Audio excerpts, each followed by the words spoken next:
Okay, I'll call the meeting to order at 7:01. Can we have a roll call, please? Mr. Allred, Here?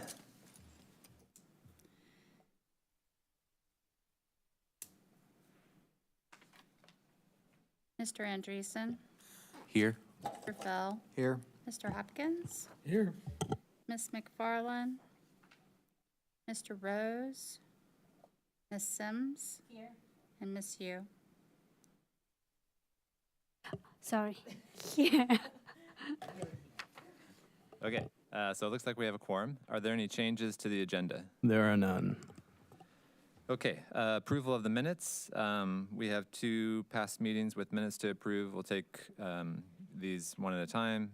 Approval of the minutes from the February 2025 regular meeting of the Plan Commission. Are there any comments on these meetings?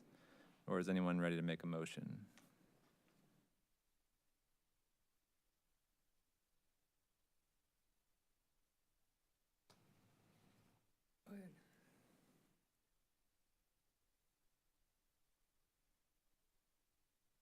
I move that we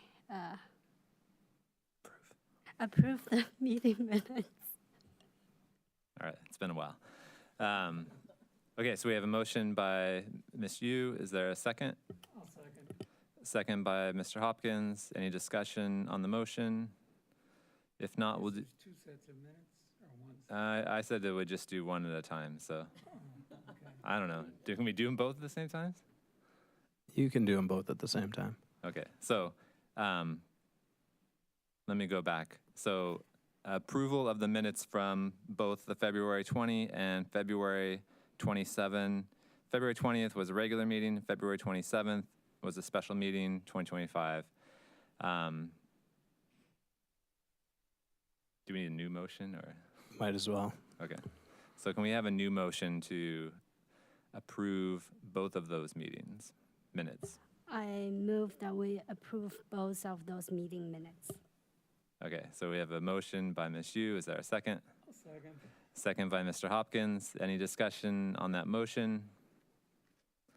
If not, we'll do a voice vote. All those in favor say aye. Aye. Aye. Any opposed? All right, that passes. Communications. Do we have any communications? Yes, we received 4 communications that all came in the past couple of days regarding the case tonight, Plan Case 2508 SU-25.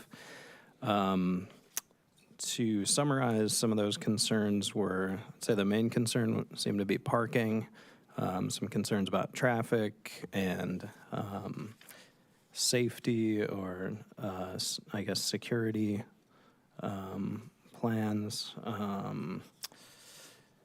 There's some questions about maintenance, like with cleaning staff and groundskeepers.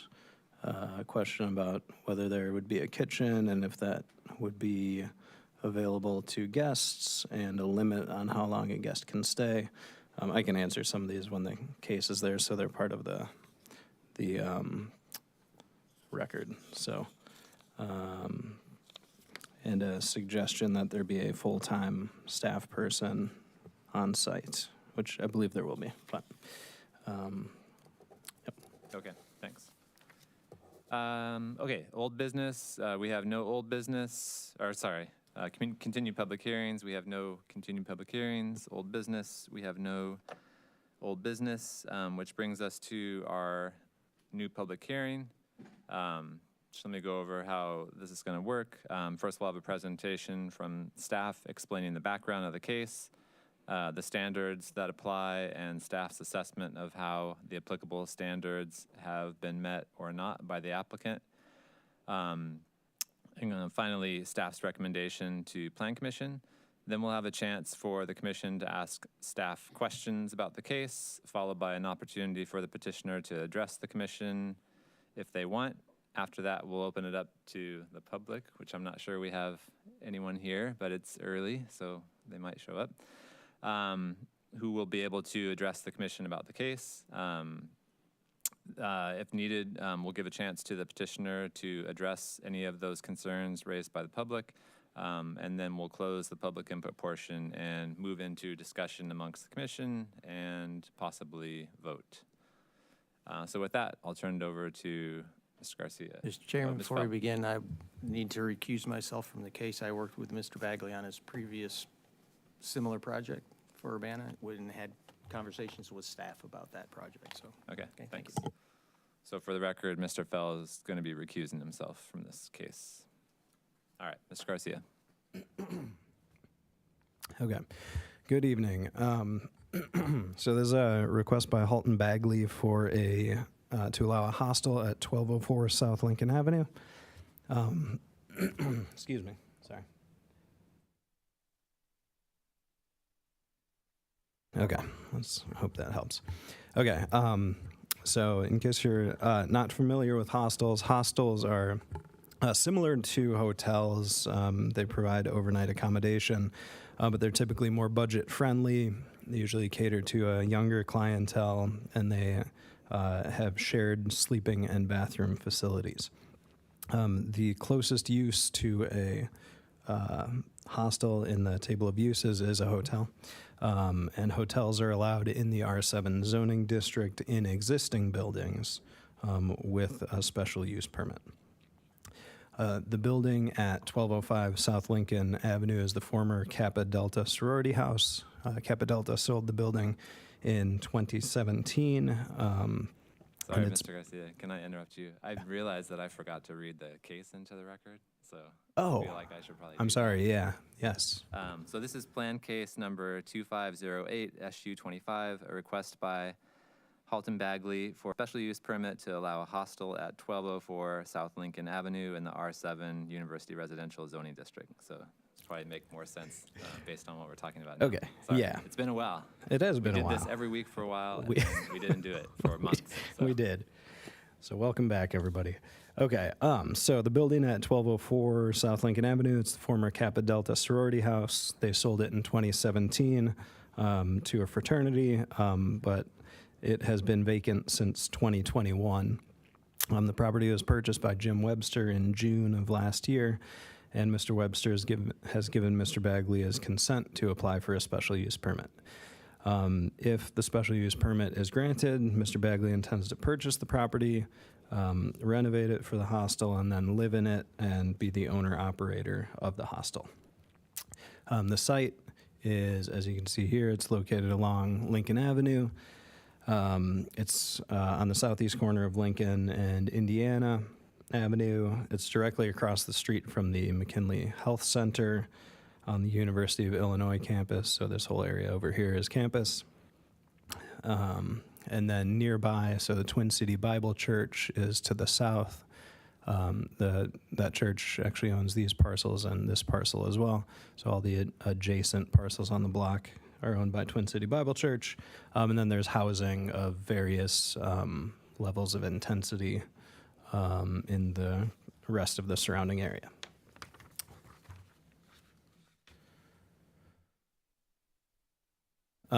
So just to sort of show the, and this is actually wrong, as I said, the Twin City Bible Church owns this, so this should actually be colored as a religious use. But mostly residential, and then across the street, the land use is the institutional land use for the university. Zoning-wise, this property is zoned R7, which is university residential. To refresh everybody's memories, university residential contains all of our Greek houses, so all the former fraternities and sororities. It also contains several group houses that, typically housing large groups of students. Also, or to the west is conservation, recreation, and education. That's for the university. And then R5, which is multifamily to the north, and then mostly R2, which is single-family residential. The future land use map identifies this as university residential. I'll talk about that in a bit. And then residential to the east and a bit further south, and then institutional on the west side. So the proposed use, again, is a hostel, which is similar to a hotel. And I found a nice article on the website nerdwallet.com, so you know it's a good source of info. And it says that, or it summarizes the differences by saying that hotels tend to offer more privacy, security, and amenities, and can range in style from budget to deluxe. Hostels, meanwhile, cater to travelers who are interested in more communal experiences, typically offering residence hall-like rooms, group activities, and shared bathrooms and kitchens. Both hotels and hostels range in cost, but hostels are generally more affordable.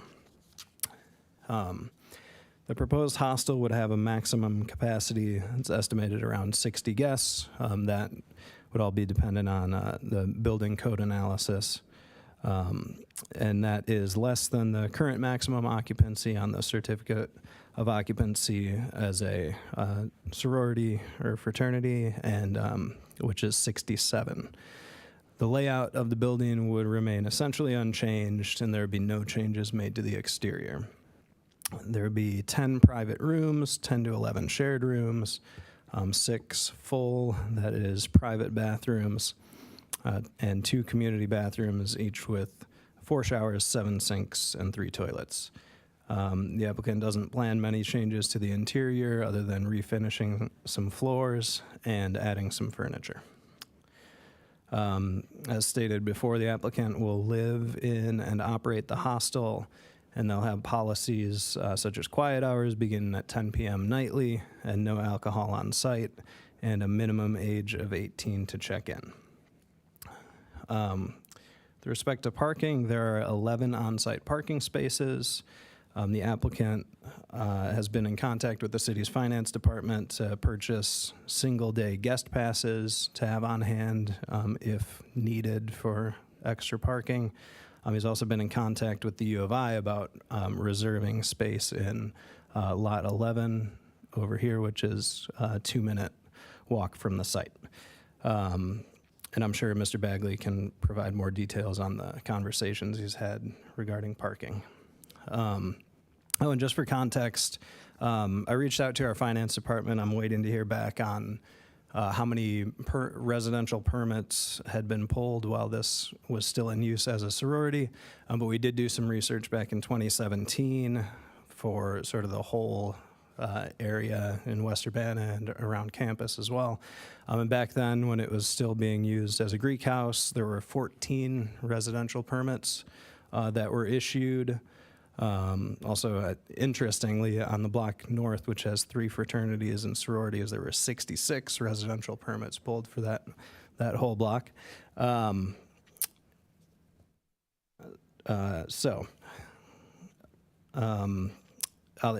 talk a little bit more about parking permits and such in a couple of minutes. Typically, for a hotel, we'd require 20 to 21 spaces for a hotel with this number of rooms, just to put that into context as well. So the building used to be under the university's private certified housing program, so it had regular inspections, but a hostel would be a new use, and it's classified as transient housing, and that would require a full code analysis and new inspections of the building prior to occupancy. Just for a little background, transient uses like hotels and things have higher standards than higher safety standards due to the people staying there aren't familiar with the layout of the building as you would be if you were living there. Okay, so the comprehensive plan, as shown on the map here, designates this property's future land use as university residential. Interestingly, the plan doesn't actually define university residential. So in this instance, I looked to the zoning ordinance for some guidance, which defines the university residential zoning district as intended to provide areas in proximity to the U of I for dorms and rooming houses, which are occupied primarily by students, to ensure the longevity of the architectural character and use of these existing buildings, and to protect nearby low-density residential uses from incompatible developments. The R7 district Also allows some business uses within existing structures. The district is intended to encourage the adaptive reuse of existing older structures. So in this case, the proposal aligns really well with the intent of the district. It would adaptively reuse an existing architecturally significant building that's been vacant for 4 years. It would not alter its exterior. And it would also be generally compatible with the nearby residential districts and with the university. The proposal aligns with several goals and objectives of the plan. Those are laid out in the memo. I'm not going to go through those, but generally those are about sort of preserving existing structures and the character in neighborhoods. Okay, so for the requirements of a special use permit, the first one is that the proposed use is conducive to the public convenience at that location. But before I get to that, I'm going to go through just some photos to give a little bit more context. So here's an oblique image. On the bottom of this image, you see the McKinley Health Center. So this is looking sort of east. In the middle, you see the property at hand. The Twin City Bible Church is over here to the south, and they have this property and this property as well. And a couple apartment buildings to the north along Lincoln Avenue. There's also some fraternity sorority houses up here along Lincoln that you can't see. And then just, further east, you get into the West Urbana neighborhood. This is looking southwest from Indiana Avenue. So you see the building and then a driveway, which is a shared driveway. There's an agreement between the Twin City Bible Church and Mr. Webster for to use, to have shared access to that driveway. And then looking west, you see the McKinley Health Center and then the building 1204 on the left. Going over to Lincoln Avenue, looking southeast, this is what the building looks like. And then there's just another view of the entrance looking east from the Lincoln Avenue sidewalk. Looking sort of northeast from Lincoln Avenue as well. That's a nice picture of the building. And then just for more context, this is looking north along Lincoln Avenue. With the building on the right side. This is looking at northwest, so there's back, you can see some of the parking, and then just, that's behind the house, sort of a parking area, alley type area.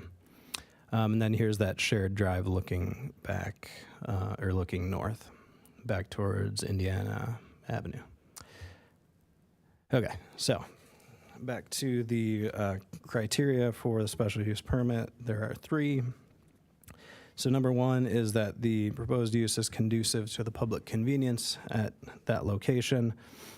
The proposed use is conducive to the public convenience. It's easily accessible, whether people are walking, biking, taking an Uber, riding a Vio, driving, or taking the bus. The only similar uses are the hotels at the Gather, which is at University in Lincoln, which has around 30 hotel rooms, and the Hotel Royer, which is downtown, which has, I believe it has 129, but somewhere around 125, let's say. Neither of those options are likely to be very affordable to the student demographic the applicant is targeting, and neither are as close and conveniently located to the university as this proposal. So we find that criteria is met. Number 2 is that the proposed use will not be unreasonably injurious or detrimental to the district. It's located in or otherwise injurious to the public welfare. So if anything, the proposed use is likely to be less of a nuisance than if the building was continued to be used as a Greek house. Not all Greek houses are allowed and have lots of parties. I'll just state that. So that's why I said it's less likely. But there are the proposed policies or the planned policies to have quiet hours at 10 p.m. every night and no alcohol on site should really mitigate those types of nuisances. The only other potential nuisance, which came out in a lot of the comments we received, is about on-street parking. So I see this to be less of an issue given the use than if it were used as a Greek house still, because the city issues, or we require permits on all of the surrounding streets. So you need to have a permit to park overnight on the surrounding streets. And we issue residential permits. If you live in a building, you can get a residential permit. So it's, we'll see Greek houses, as I mentioned, the block to the north. One of the Greek houses on the block to the north in 2017 had 33 on-street parking permits that were issued to it. There are certainly not 33 parking spaces on that block. And in addition, there were another 33 for that entire block that were issued. So residential permits, if you live somewhere, we will issue you a residential permit for a fee. In this case, there will be no residential permits. So all of the permits available would be guest permits. The applicant's, again, been in contact with our finance department about purchasing guest permits in case they have overflow parking and needs for that. And as I mentioned, back in 2017, this house had 14 permits that were pulled for it, which is not a small number. So I feel like this would be a less of a parking burden. Also, there's the option to I believe bag some meters in lot 11 to be used for overflow parking if they need it. But it's also expected that most of the people staying here will not have a private automobile. The target demographic of the folks that are staying here are students or younger people who are looking for more of a budget accommodation. So it's less likely that they would have a private automobile than somebody, say, staying at a hotel elsewhere. So it's expected people will be arriving by train, taking the bus, taking rideshare, et cetera. So we find this criteria met. The third criteria is that the proposed use conforms to the regulations and standards of and preserves the essential character of the district in which it shall be located. So the proposed use is really the type of adaptive reuse we envisioned when we made changes to the R7 zoning district back in 2022. We were hoping that when a Greek house went vacant for multiple years, because that it would be able to be reused, because we saw a lot of Greek houses or there's just a lot less demand these days for Greek houses than there used to be. So that's why we made those changes a few years ago. And so it's good to see a proposed use that would be reusing the building, would not be seeking to change anything to the exterior of it. So it would really preserve the character of the neighborhood, of the architecture. So we find that this criteria is met as well. Just one note, when we made those changes back in 2022, we did add some statements about parking. So we require no additional parking for new uses in existing buildings, except for commercial uses. We stated that additional parking may be required as a condition of a special use permit. So if you chose to, you could impose some conditions about parking in this case. We don't feel it will be an issue, so we don't recommend that you add any parking conditions. But I would say if you wanted to consider it, I'd suggest that capping the number of on-street parking permits they could use per night would be a pretty reasonable way to do it. So that's my thoughts on that. But the recommendation is to send this to City Council with a recommendation to approve the proposed special use permit with no conditions.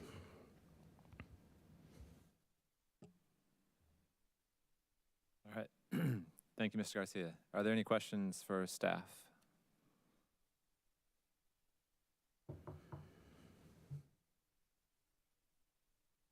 Ms. Yu. Kevin, I wonder if you remember many years ago, maybe, I think it was my first Plan Commission meeting here. I think it was 713 Ohio, so it's a block away from this property, when it was a vacant group house and wanted to convert it to a church with some potential boarding. And have you looked back into that case, see what was the focal point of discussion for that one? Was parking a big one? And what's some other considerations? Yeah, no, I hadn't looked back at that case. So I don't recall, and that wasn't my case. I think Marcus handled that case. So I can't recall what the big issues were with that. I know they got approval to use it as a church, and I believe they do have some apartments on the upper floors. But I can't recall off the top of my head what the major issues were there. So if somebody else has a better memory than I do. I don't think I was here. Okay. Any other questions for staff? I will add that whatever concerns came out of that, I don't think we've received any sort of complaints about that building. It seems like it fits in pretty well. So if parking, say, were a concern, I haven't heard any complaints about it. Mr. Hopkins? Yeah, I remember the case too.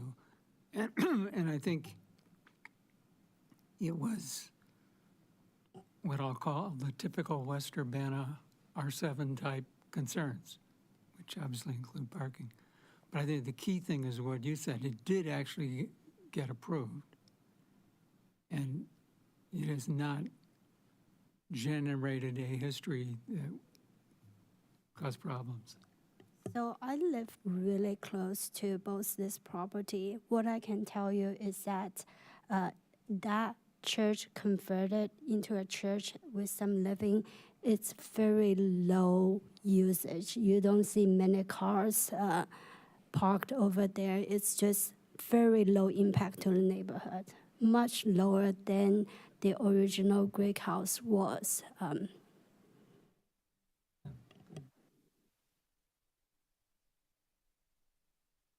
Any other questions? Okay, I have a few questions. So I read that line that we put in there about no additional parking requirements for a new use, which was a little confusing, and I wasn't sure how to interpret that. Are you saying that there are no parking requirements for this as a use? Correct. So unless you wanted to add that as a condition, there's no requirement for them to add any additional parking. Okay, not add, but so right now it's a dormitory or a rooming house, right? Which has a requirement of one parking space for every two residents. So if it converts to something else, that you interpret that language to mean that there's no requirements, period, or there are just the original requirements? So I'm not clear on that. Yeah, let me pull that up. Well, I've got it right here. So the intent was to incentivize reuse of buildings, which would be pretty much impossible, say, if you were to convert one of these into an apartment building, let's say, because, like in this case, there's 11 parking spaces on site. If you converted that to an apartment building, you would not be able to, you'd probably need, the requirements for a standard apartment building would probably far exceed 11. So I think where is it? It's somewhere in here. Okay. Yeah, so it says no additional parking is required for new uses in existing buildings. So it's whatever parking is there, you need to keep if, I mean, unless, of course, the new use was less than the required parking would be. But that's the intent, and I mean, I think it's pretty clear. Yeah. I think it's less than clear, but I think what the intent was is some kind of use that was maintaining some part of the original use, but taking up some use in part of the building, and you wouldn't have to have additional parking for that. So there would still be the additional, or there would still be the original parking requirements, but yeah, I could see this being read the wrong way. It doesn't seem, well, we can get into this in discussion about the parking impact, but Okay. I just wanted to be clear about how that's being interpreted, because it was kind of confusing to me when I looked over that rule versus looked at the table for parking requirements for the city. Does that apply to bike parking too? Yeah, I don't think we changed. Well, no, we didn't change the bike parking language. So let me see. I can read what that's. Might be more relevant if we're assuming that people will be less likely to have cars, but maybe that might be more important.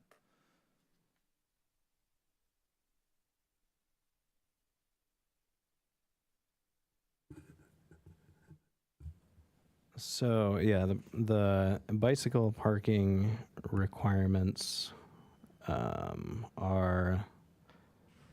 So I think we'd consider this a commercial use, so we'd say 10% of required automobile parking up to a maximum of 25 bicycle parking spaces. So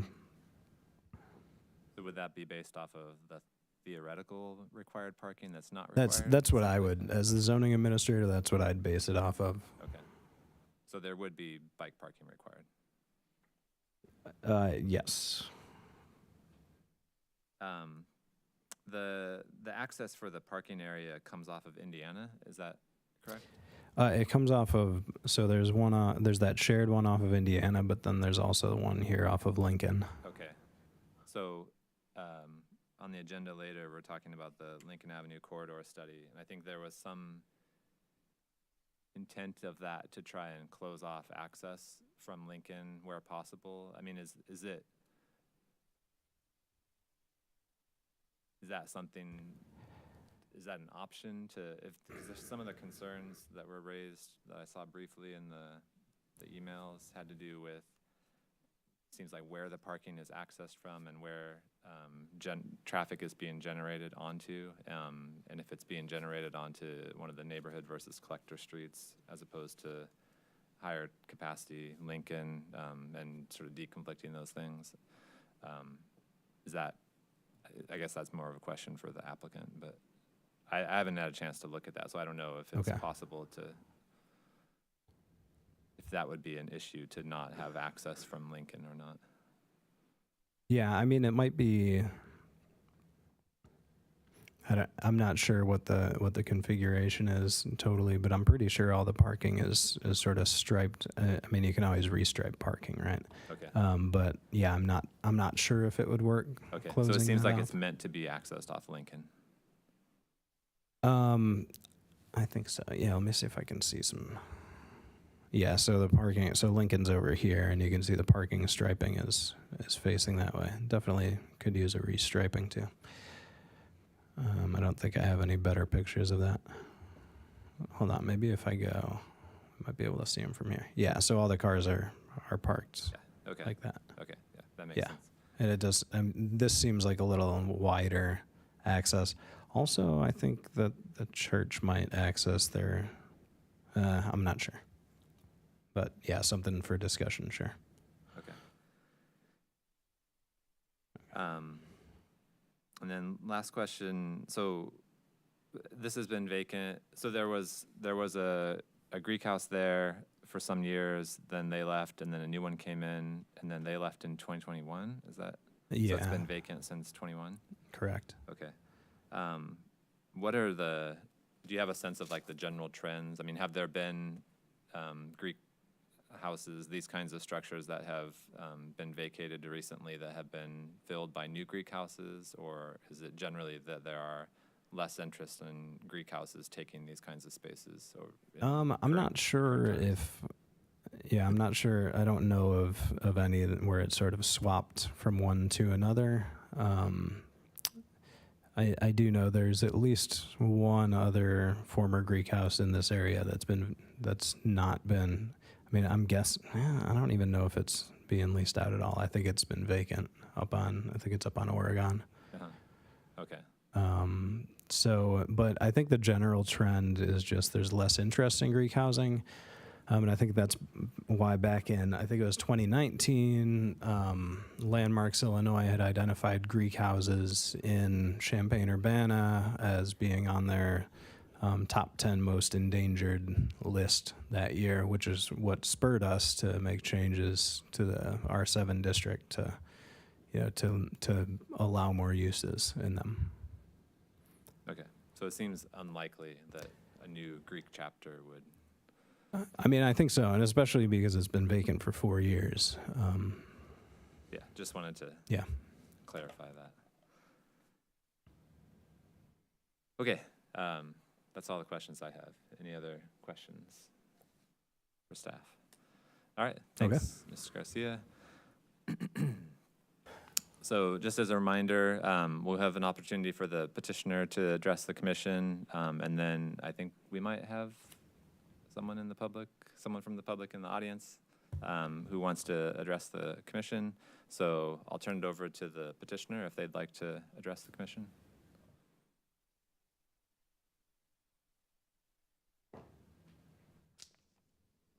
Hi.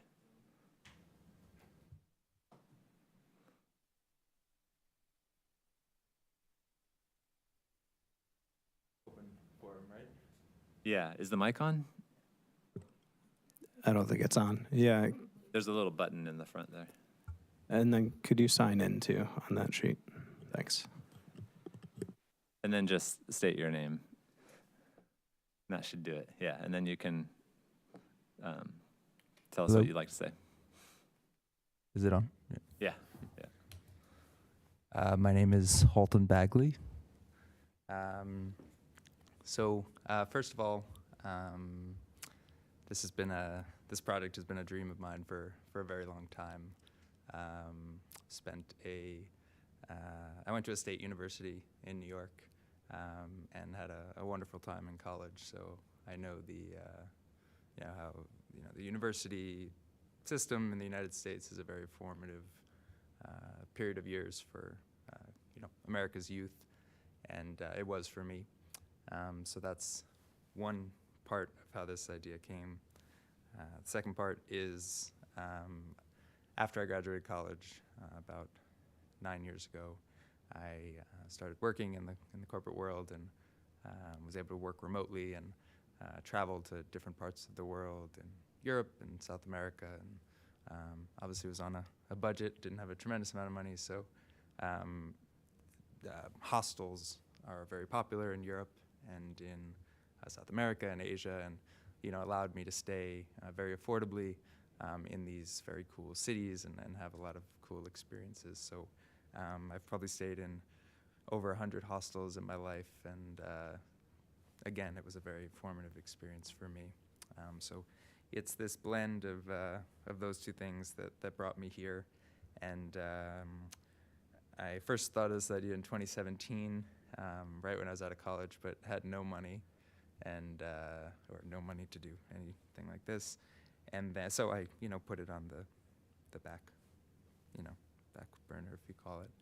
And then in 2021, I was like, okay, I'm going to save all my money, and I'm going to work for the next X number of years to live cheaply, save all my money, and to be able to do this. So I first came out here in 2021 just to look at a property on West Green Street, 312 West Green, but it didn't work. It was too far from the university, and since then I've been out about 4 or 5 different times to look at various properties and finally found the one.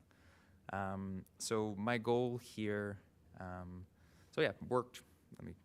worked for many years, saved all this money, and now I'm here to kind of put all these eggs in this basket and hopefully, make this come to life. So my goal here is a few things. One, to make a safe space for visitors to the university of a younger demographic. So people visiting their friends who can't stay, let's say they go to the university they were high school friends and they go to the University of Indiana, and they come and visit their friend, and they can't stay in their dorm, or they need an affordable place to stay because a hotel is prohibitively expensive for them. Let's talk about events and sports at the University of Illinois. The basketball team and the football team are extremely well funded. They stay in the fancy hotels and the catering and, big Division I, Big Ten sports schools. But what about the fencing team or the water polo team that, might need to go, they've got 40 members, okay, we gotta go spend $150 a night and block out these rooms at these hotels, where you can block out rooms at my hostel, be directly across campus, have your bus drop you off, again, no parking, and pay a fraction of the cost. International students who get kicked out of the dorms during Thanksgiving, but I don't want to say they might celebrate Thanksgiving, but aren't going to go home to, their home country for 4 or 5 days. For example, when I was in college, my junior year, I went to college in Buffalo, so very cold. And in February, our heat went out for 3 weeks, and we didn't have a place to go. So on a 60,000 person campus, sometimes these things crop up, and it's like, where do I stay? Do I stay on a friend's couch? Do I have someone's couch who let me stay there? Is a hotel $200 a night, etc. Additionally, let's say you come to the United States to the University of Illinois, and you arrive August 5th, but your housing doesn't open until August 17th, and there's all these posts on the University of Illinois Reddit about, hey, does anyone know any short-term accommodation? Hotels are $200 a night, etc. So those are my also prospective students to the university who might want to come to the university or visit the university to see if they want to enroll and don't have the funds, maybe their parents aren't coming with their parents, or the parents don't have the funds to stay in a hotel. So those are my target, market and demographics. And my goal is to create a safe space close to the university with a communal atmosphere. I want to be a partner to the university and, all my neighbors around, because I think I can help the university in terms of, bringing visitors, bringing potential students, bringing, events, and, allowing for more events and more things to showcase the university. So those are my goals here, to create a safe space and be a partner for the university. Thank you. Are there any questions for Mr. Bagley? Mr. Hopkins? A couple of clarifications. European hostels that I've dealt with, the kitchen space is accessible to residents. I'm confused because something here says it will be closed to residents. My thought on that, and I'm not wed to the idea, is that there's fire hazards in the kitchens and things like that. I plan to have refrigeration, water dispensers, things like that outside of the kitchen for use. But the actual kitchen space, I think, could be a bit of a, if I let people have access to it. I worry that it could be potentially a fire hazard or another thing to worry about. Yeah. Okay.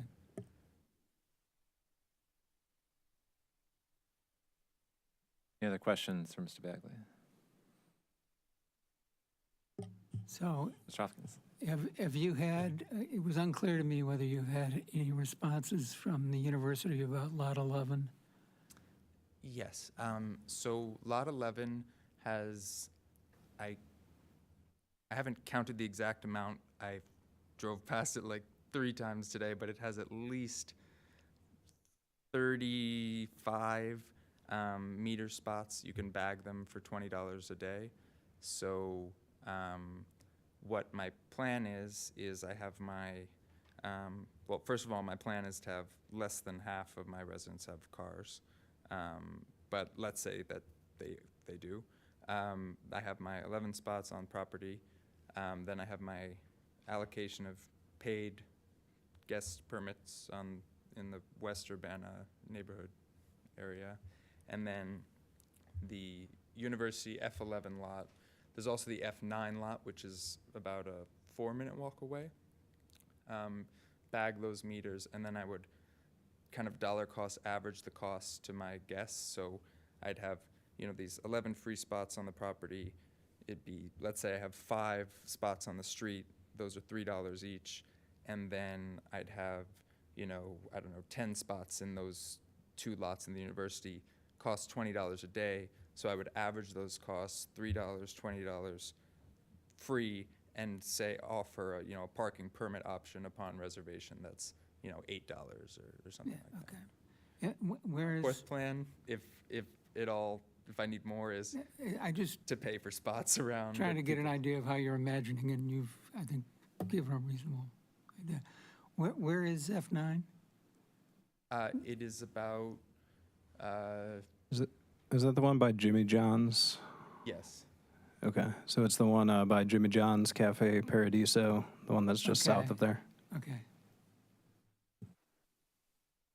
F11 was the preferable one because it's right across the street.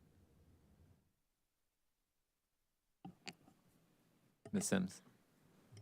So I just want to be sure I don't think that this is within our purview, but there were questions about like safety and what the structure would be for safety. So if you want to say what the plan is to address safety concerns that people were worried about. Yeah, absolutely. It's manifold, complete camera coverage everywhere, 24-hour staff, me being one of the 24-hour staff, and policies, as we discussed, about quiet hours, no alcohol, and then, an escalation policy if things get out of hand. But, 24-hour staff, complete security system, no alcohol, and open to more restrictions if needed. Probably the last follow-up question would be, have you thought about what the policies for keeping it within the purview of a hotel, hostel or temporary shelter so that, so what would be the policies in that area? Yeah, so I plan to follow what hostels around the world traditionally do. They have a certain day limit. My plan is to do 14 days, so 2 weeks of continuous stay. Like I stayed in one that comes to mind. I stayed in one in Chicago, and it was they have a policy of 14 days, and then you have to leave for 30 days, and then you can come back. So, no squatters. Any more questions for Mr. Bagley? All right, thank you. Thank you all. All right, so we'll open it up to the public. If there's anyone that would like to address the commission, you can come forward, state your name and sign in, and tell us what you have to say.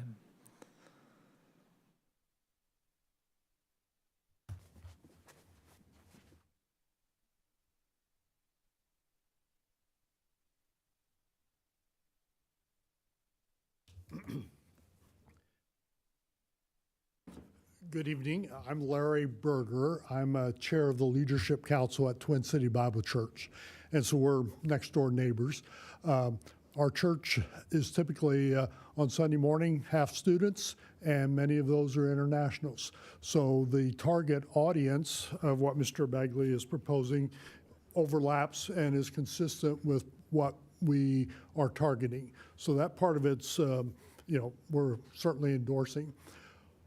The concern that I wanted to get on the record is that we share the driveway off of Indiana, and we also share the driveway that comes in from Lincoln.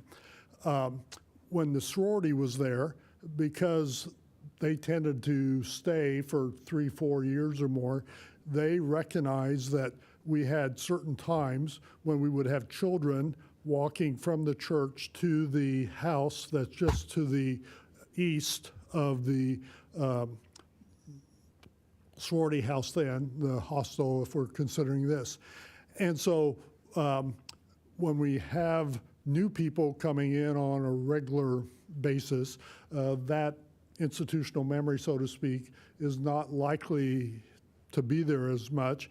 And it's important that we work with Mr. Bagley to develop safety policies so that on Sunday morning, Wednesday night, other times when we're going to have children and families crossing that we make sure that we're in agreement that we're going to come to some sort of controlled traffic movement and to be able to really put the safety of the children as a priority.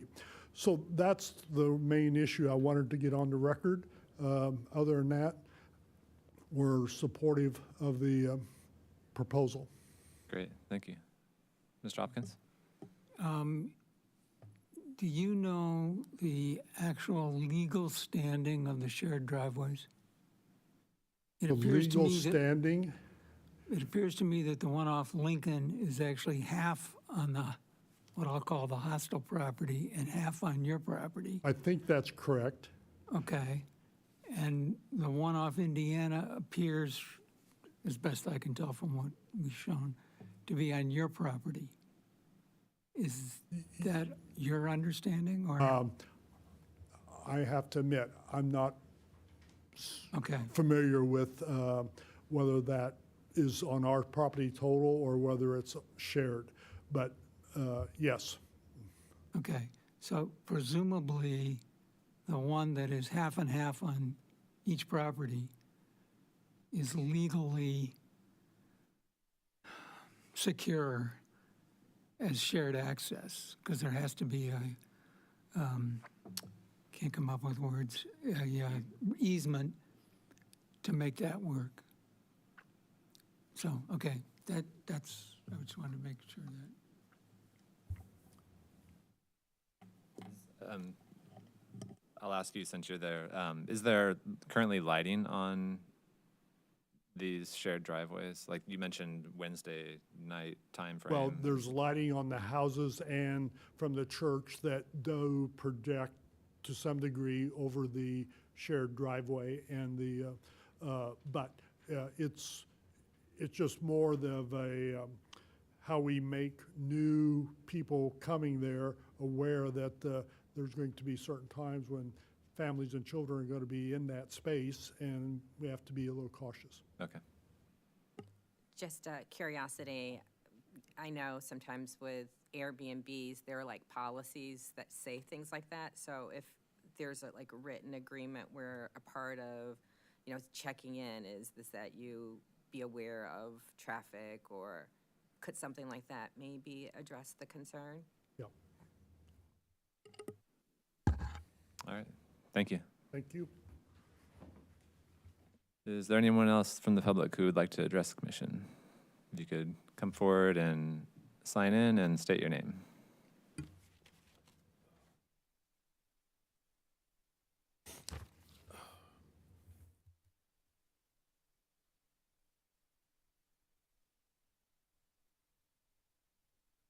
Hi, my name is Jeff Bant, B-A-N-T. I live on the corner of Pennsylvania and Busey.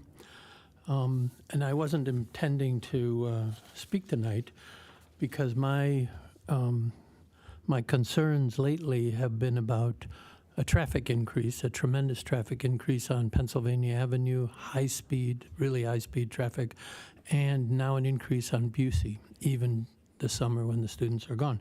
So this building falls right in that area, so I just want to say a couple of words about it.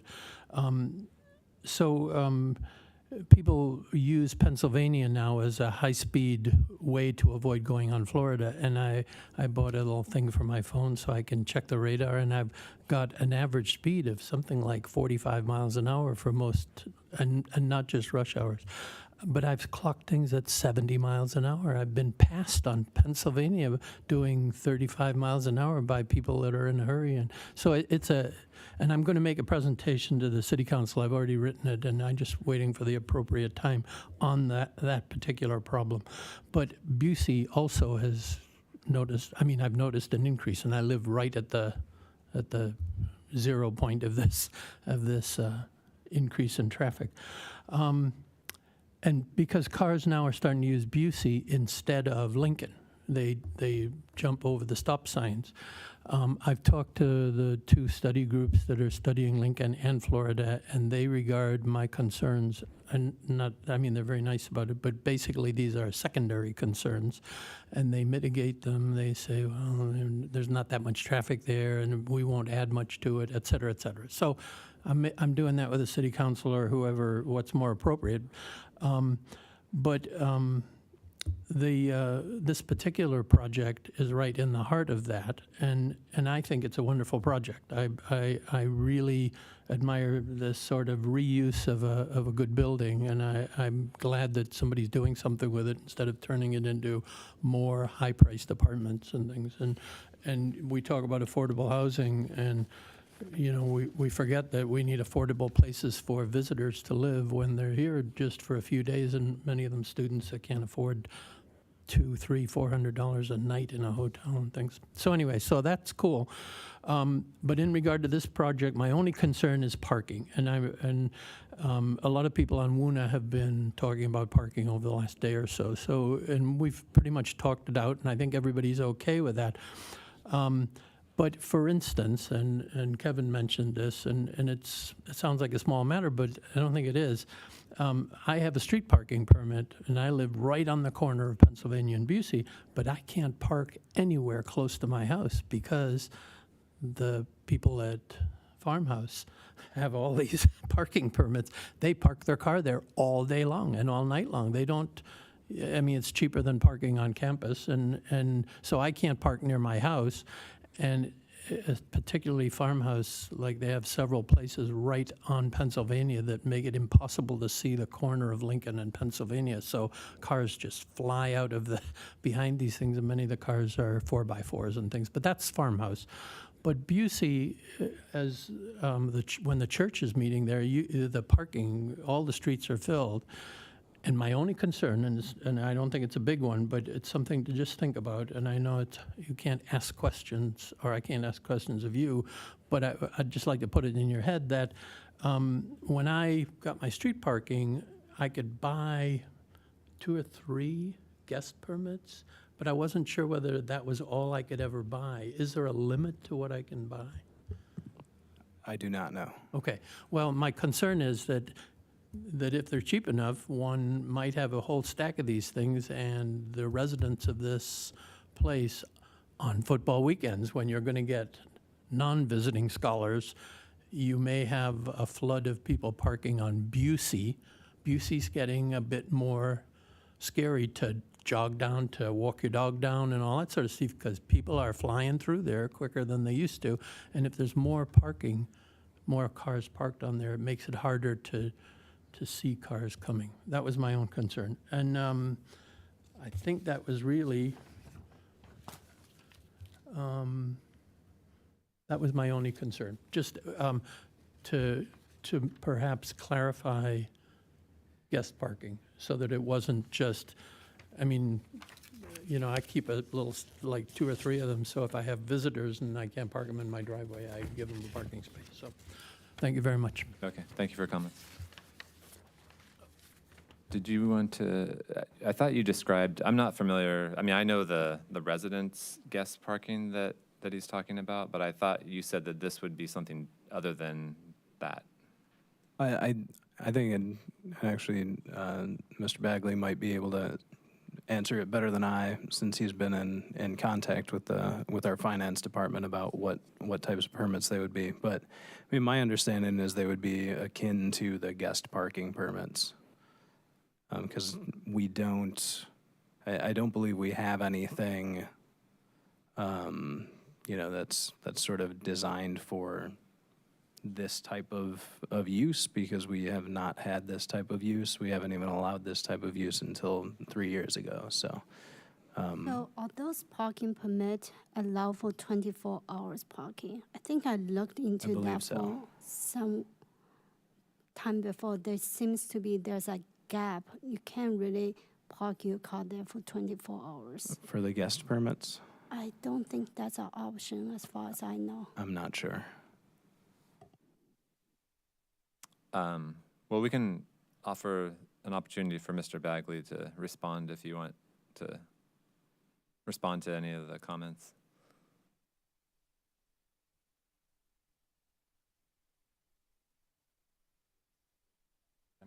No, that's okay. We got it. All right, so I'll do the guest permit one quickly.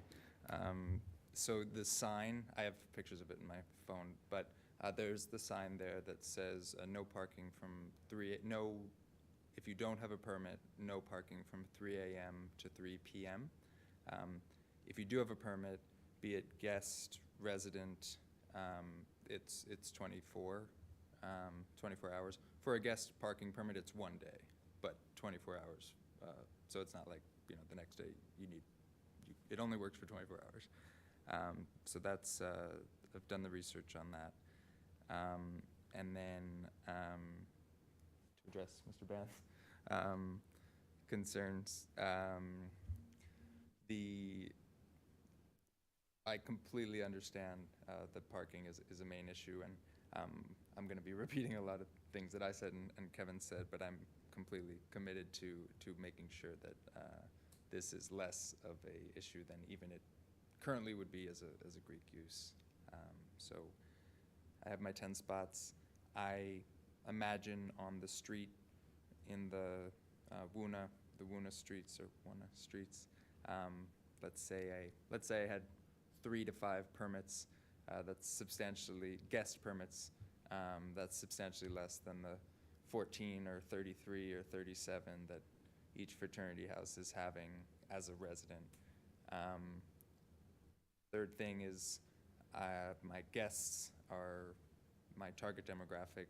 I would say less than half of them would have cars, so that is less than a permanent Greek house resident who's living there for the entire semester or year. And then University of Illinois lots, covered that, bag meters, dollar cost average it all together. So that keeps it completely out of the Western Urbana area. And then my fourth backup option, if needed, is, so I do this is to pay for whether it's other fraternities for unused spots or residents for unused spots. There's actually a website that I use. It's called Spacer, and I'm actually currently using it right now for my car, where I'm paying this guy for $120 a month for a parking spot in his driveway, and that's where my car is right now while I'm out here in Urbana. I'm hoping to bring that car and switch its plates to Illinois in about 2 months, but yeah, so that's my plan D. If all of the above, were to cause overflow, is to, I will get those spots one way or another. And then to address Mr. Berger's concerns, although we did chat briefly before, but just for the record as well, completely understand his concerns, and I am committed to working with him and the Twin City Bible Church to do whatever we need to make that safe. The most drastic option would be I don't use that driveway. That driveway is blocked off. The east driveway that feeds onto Indiana, where the children walk to your other property. I don't use that, and it's purely South Lincoln. That's an option. Light up signs, barriers, whatever it is, I'm totally willing to come to a solution there. And I want to address one thing. It was talked about 45 minutes ago about, I think, and I've seen the documents. I was trying to pull it up on my laptop, but there's this plan to change some streets to one way for turning access, and I was trying to pull it up, but I just couldn't dig it up in my email. So if that plan, I've seen the plan and I read through it substantially and deemed that it wouldn't affect me because you could right turn into my property off South Lincoln, and then let's say if Indiana became a one-way and it only went that way, you could come to my property off South Lincoln. You could loop around, right turn into my property from South Lincoln, and then from my property right turn off and go north on South Lincoln. So just wanted to throw that one in there too. I think that's it. We're going to talk about that later, so you can hang around if you want. I definitely will. Can cars, like if you didn't use the access on Indiana, the way it's currently striped, they're diagonal, is it possible for cars to turn around and then exit off of out Lincoln? There is enough. There's enough room there? Yeah, so let's say that this is the house and they're angled this way. So here's my cars and my spots. It is possible to do that type of turnaround. Okay. There is enough clearance between the church, which is right here. And the driveway has enough room for 2 cars to go side by side? Correct. Okay. Yeah. Okay. It wouldn't be an interstate level of width, but No, yeah, it's enough. just, yeah, slow is fine. Okay, thank you. I think does anyone have any other questions that have come up? All right, thank you. Thank you again. All right. Seeing as there's no one else that would like to address the commission, we'll declare the public input portion closed and now go into discussion amongst the commission and possibly entertain motions to vote. So is there any discussion on the proposal?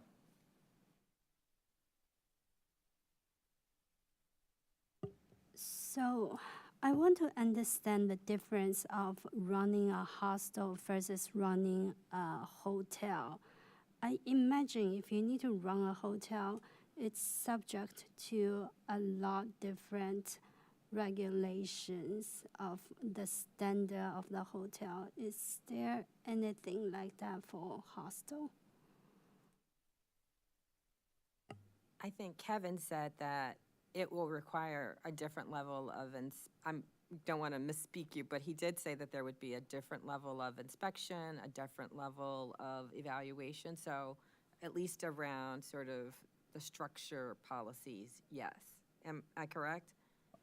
I did say that, but I was saying with respect to its current use that's on its certificate of occupancy. So currently it's long-term living. So it's a higher standard for a hostel or for a hotel or a motel because it's transient living. So you're staying there for a night or 2 or a week or whatever. So there are more stringent standards for, like having exit signs and things like that. And, just fire code, which fire code and building code, it's my understanding, are the same thing. But I talked to our building safety official earlier just to clarify that hotels and hostels are both considered the same use from a building code standpoint. So, as far as we're concerned, it would have to be, meet all the same codes that we require, that a hotel would need. I don't know about sort of, operations and things, how different they are, but code-wise, they should be the same. You're asking more about operations. I mean, does the city currently inspect hotels or? Yeah, we inspect hotels. Not for operations, not for building code stuff. I don't think so. Okay, No. so I mean, so it it would be, from the city's perspective, it would be the same as a hotel, and whatever requirements there are from a building code perspective of hotels would apply to this, but Right. it's, Yeah, in it's the operation piece that so let's put it this way. When you have long-term resident with 67 as the total capacity, long-term residents are a little bit different in the sense that it might be easier to manage a group of people who you selected to be the house as your long-term resident. But when it comes to having 60 people staying in one structure seems to be really challenging to manage that. And that's kind of the concern I have. And I don't know, maybe as a plan commission, we're not supposed to talk about anything operation related, but operation is a concern I have since that's, yeah, I don't know. well, we can, as part of the special use permit approval, we can place conditions that apply to the operation of the use. So some of the policies that were described by Mr. Bagley as things that he would plan to do, we could place as conditions, right? Right, Kevin? Like the limiting of not allowing alcohol, or limiting, what was Yeah, the thing quiet- after 10 quiet o'clock? hours. Quiet hours. I mean, Yeah. the city has a noise ordinance that's in place already, but this would be restrictions that are more restrictive than the city's noise ordinance. Yes. So those are things that we could include as conditions, irregardless of whether or not these were policies that he intended to put in place. Yeah. 8 hours, things related to hours, I think. But Right, yeah. Let's see, I'm just trying to see which of these 8. I mean, so number 1 says you can regulate the location, extent, and intensity of such use. So, being loud after 10 p.m. is a more intense use than not being loud after 10 p.m., I suppose. I'm not sure. number 6 could be related to the alcohol. I don't know.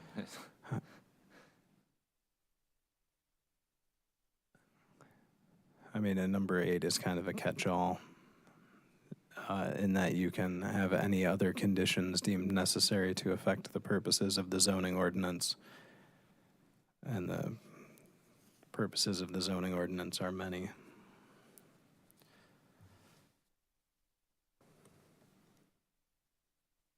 Okay, so we could address operational concerns through conditions, it sounds like. You can. I mean, if you're going to do that, I'd suggest you be specific Right. rather than a vague notion that 60 people might be too much or something like that. I don't know. Right, yes.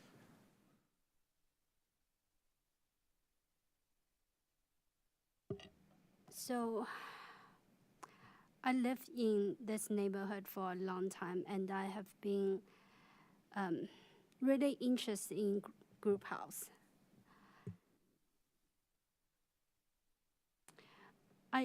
I see over the years people trying to leverage or use some of the bigger houses with like having run a group house. I don't know. It's the density and management that's something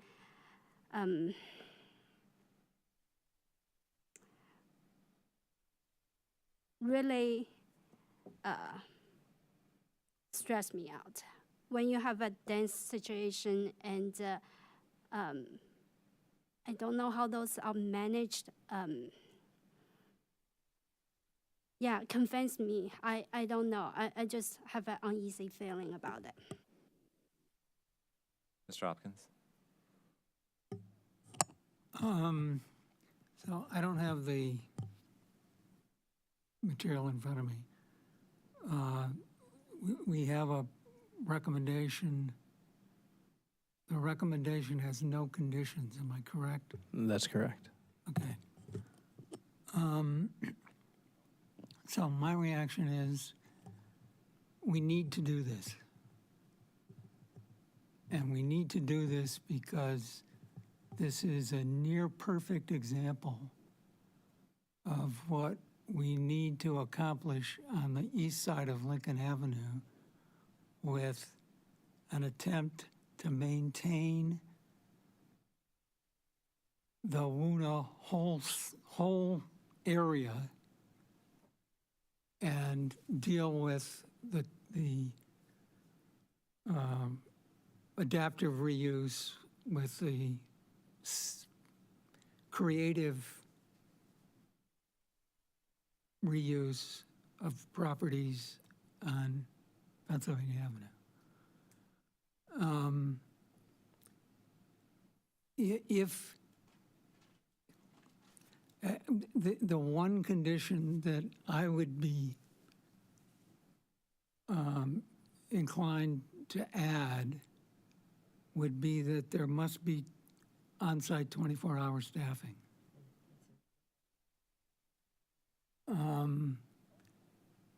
And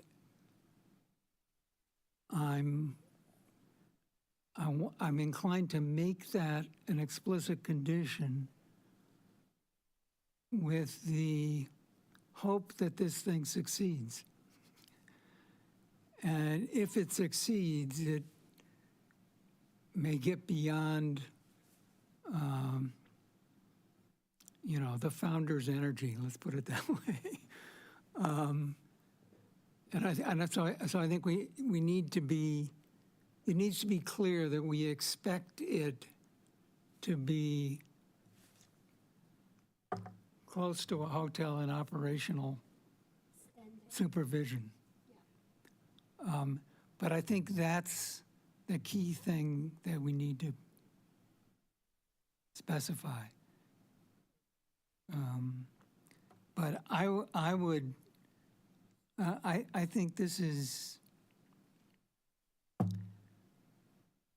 what we need to do. It's part of making the edge on the east side of Lincoln a decisive edge with viable adaptive reuse of the buildings that are there in a way that's very close to the current use. Another thing that I think makes this almost ideal is that it's reversible. It does not involve massive reconstruction, modification of the interior uses or whatever. So if, for whatever reason, 10 years from now, 20 years from now, 5 years from now, the use fails as a business, we're at least as well off as we are now. And I would argue better because we'll have used it for 5 years. And at the moment it's vacant. So I am highly in favor of this with that explicit addition to the motion, to the recommendation.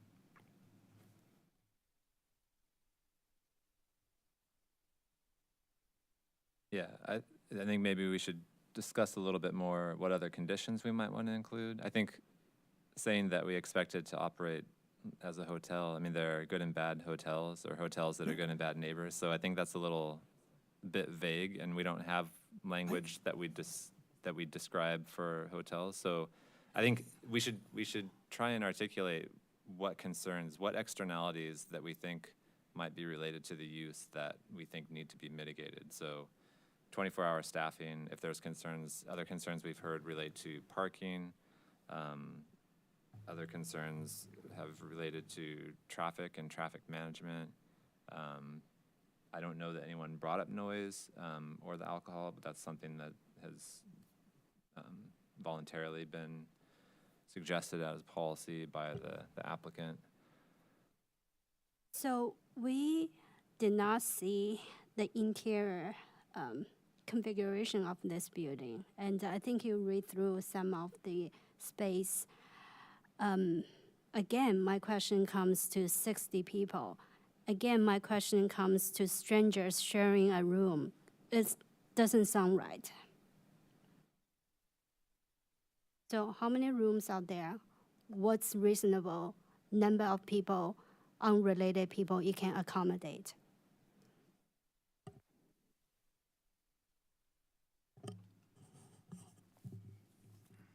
I guess on that note, is the interior setup of this building that different from a normal hostel as they normally are? Does anyone have that idea right now? Well, I I've done, think this is, I mean, I have been in hostels. This is more restrictive than hostels I've been in, where I might have access to the kitchen. There might be dorm rooms, I mean, not dorm rooms, bunk rooms, where 6 people are in bunks. So I think That is exactly what I was feeling uncomfortable. 6 people in bunk bed, not knowing each other, 6 unrelated people in bunk bed. But it's their choice. Like, if I want to go to a hostel, I'm sorry, if I choose to go to a hostel, I have consented to that. Like, that is the environment. And then there are opportunities for people to be in double rooms. There are some private rooms. But there are people who travel to live with, that is the experience that they choose to have. If I want a different experience, I would not choose a hostel. But there are a lot of people who travel around the world who want exactly that experience. But he described in the space that there would be single rooms, there would be opportunities for like smaller occupancies and then larger occupancies. And again, that is the choice. And there, with on-site with people on site managing 24/7, that's actually more than most hostels offer. Most hostels don't have on-site management. So that, I don't know, it's like the model, like to be complaining about the design, it's what people would choose if they choose a hostel. I would imagine there's occupancy limits per room, per the code. So that's something that, so like in the memo, the reason that it's described as having 10 to 11 shared, let's see. Yeah, 10 to 11 shared rooms, it's because since it would have to go through a new code analysis, that is where you would figure out how many people could be in each room. So it's not known at this point, but code analyses, you have to get an architect to do that. So it's an expense that is, we're going to require it if this gets approved, so that, the issues there will shake out during that code analysis, and then that will identify what needs to be done to make the building adhere to building code. So again, here's what I'm uncomfortable about. You are proposing such a big project without proper information for us to review. I don't see what's inside. I don't feel comfortable. Like usually when people apply for special use permit, there's a site plan, there's something done to show what's possible. Here, just few pictures with few numbers. I don't see the commitment.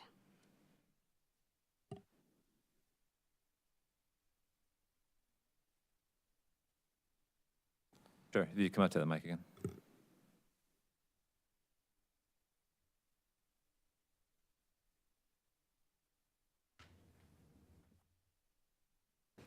So I've done extensive research on exactly this. So the city of Urbana, and I've spoke to the building safety division about this.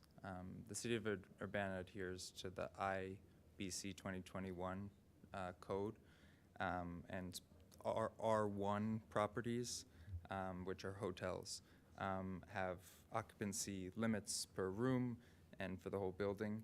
And it specifically talks about shared dormitory environments where you need 50 square feet per resident in a room. So let's say a room has, 199 square feet. That is only allowed to have 3 people. Even though it's 1 square foot away from 200, it's only allowed to have 3 people. So the IBC specifically does reference dormitories as well, and that I've seen it online and done extensive research, and also talked to the building safety division about that. So, and obviously, it would need to get my certificate of occupancy through them subsequently if this were to get approved. So that's all. Yeah, thank you. Yeah, we don't usually get into the interior configuration of buildings. When we require a site plan, it's more of the placement of the structure on the site, but I don't think there's anything that's being modified to include the parking, right? Is that kind of why there was no site plan that was included? Well, it didn't seem necessary in this case. I mean, there are already rooms in there for group occupancy. Right. There are already the private rooms in there. Sometimes we would require a site plan, but that's if you're changing sort of the use within the building, like for that church case that Chen-Shi brought up earlier. That one, they were converting it from a Greek house into a church with apartments. So we wanted to see what that layout was going to look like, and then you do need that to calculate things like parking requirements and such.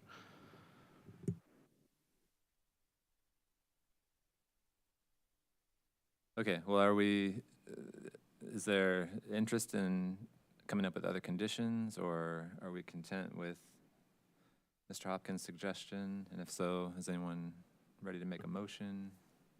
So I'm not ready. I just want to clarify. So what I heard is the potential conditions would be around 1, 24/7 on-site management. The second one was some language around parking, which is already implied, but we want to be explicit about that. And then the third thing that I heard you say would be some language around the noise and just explicit around the alcohol policy. Were those the ones that it felt like we were Yeah, feeling out? those are the things that I saw mentioned in the input that we received, both here and in the emails, and then just things that were raised by the applicant himself. So, we can think of Oh, other the things. last one. I mean, I don't want to make it, first of all, I think making it burdensome would not be the right message that we wanted. But the last thing that I heard was around traffic. And I don't know how we say anything about that, but. Yeah, I was asking the question about, accessing and from Indiana versus Lincoln, but it doesn't seem like that's very workable, and legally, as Mr. Hopkins brought up, it's probably more appropriate to maintain the access from Lincoln. So I think that's probably a non-starter. But we could think about parking, if we want to have something related to parking. The only thing, I think what Mr. Garcia mentioned around capping the on-street parking permits seems like something that might be something that addresses some of the concerns of the neighbors. But Mr. Hopkins, were you going to say something? I would make a motion, but I don't have the document in front of me. And then we can argue. Yeah. We'll have a motion to discuss, and we can talk about language. So I move that we send plain case number 2508 SU25 to the City Council with a recommendation of approval with the condition that there be 24/7 management presence on site. Okay, so we have a motion by Mr. Hopkins. Is there a second? I have a second. Second by Mr. Andreessen. Is there any discussion on the motion? So since I now have a second, let me give my logic. I don't think that fraternity houses and sorority houses are prevented from having alcohol. Am I correct? I have no experience with this, but I think that's an individual choice of each one. Right, what I meant is they are not prevented by their building occupancy permit from Right. having alcohol. I think the parking solution best served by creativity and flexibility and opportunity in most of the things I can think of to make it explicit don't accomplish that. For example, I don't know what cap to put, okay? And I don't know whether a cap of that is better than using lot F11 or reconfiguring the parking on site to improve pedestrian access around the church. And I think we should invite innovation and collaboration rather than add rules that we don't really know how they would work or what they should be. So that's why I put the one condition, but not any others. any other thoughts on the motion on other conditions?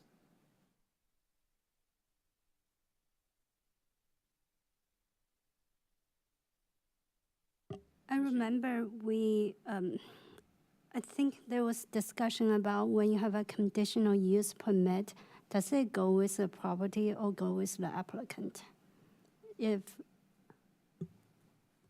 Mr. Garcia? I mean, I can answer that, but Lou looked like he wanted to jump in. Okay. Yeah, so special and conditional use permits are valid until the use is discontinued for a period of 6 months or more. So it would go with the property,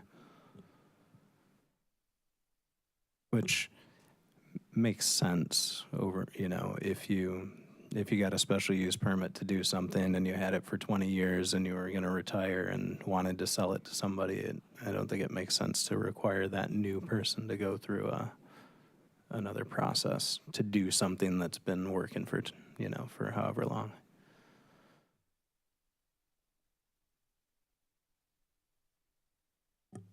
And to keep in mind the flip side, if it fails and is vacant for 6 months, the use permit is gone. Right. So yes, it goes with the property, not the owner, but it goes with the use, as you said, rather than the property in a way.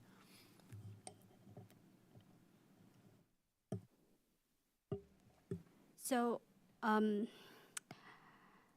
we want to put a condition on it needs 24-hour staff on site. And that is a condition. So we hope it will be managed properly. And if for some reason that it wasn't managed properly, even though it has 24/7 staff on site, how do we resolve that kind of issue? What kind of mechanism is there to resolve that issue? Well, having lived next to a very noisy student house where I eventually had to get the city involved and threatened to sue them, there are mechanisms in the existing city code that can be used to enforce things.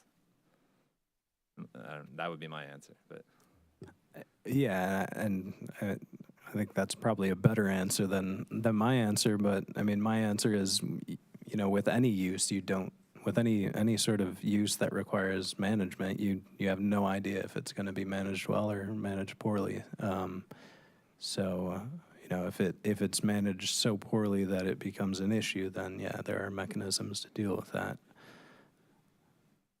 But you never know. same as any other use. Right.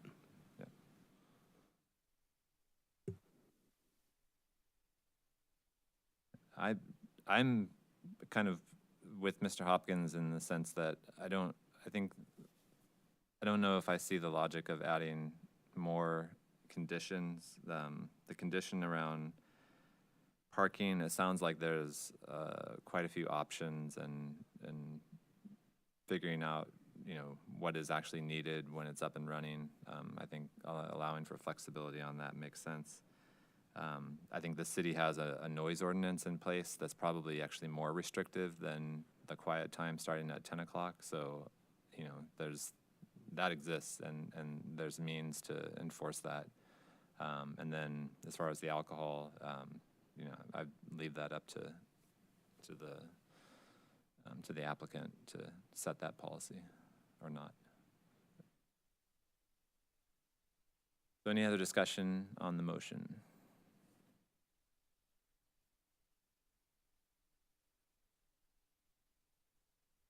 Issue.